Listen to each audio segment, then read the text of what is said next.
লুকাইয়া থাকে, রাত্র হলে মরুভূমির পথ দিয়ে দৌড়ে আর কান্দে আর ডাকে মদিনার পাখিরা রে আয় মদিনার খবর, একটা খবর নিয়ে যা, কুফা নগরীর অবস্থা ভালো না, আমাদের বাবা মুসলিম বিন আকিলকে কুরবানি করে দিয়েছে, আমরা দুই ভাইকে খুঁজতেছে, রাস্তা পাই না, কোথায় যাব, হুসাইন যেন কুফায় না আসে, খবর নিয়ে যা।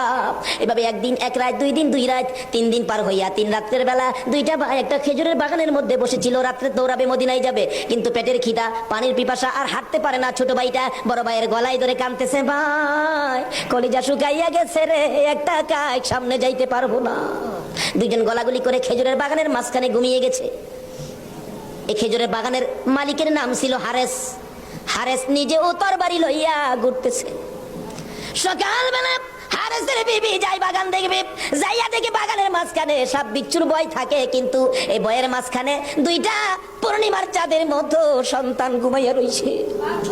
আস্তে আস্তে কাছে যাইয়া ছোট্ট ভাইটার মাথায় হাত দিলে, চোখ খুলে দেখি কুফার মহিলা, চিৎকার মারছে, ভাই গো আর ঘুমাইস না, কুফাবাসী আমরার খবর পেয়ে ফেলছে, মদিনায় বুঝি আর যাওয়া হবে না।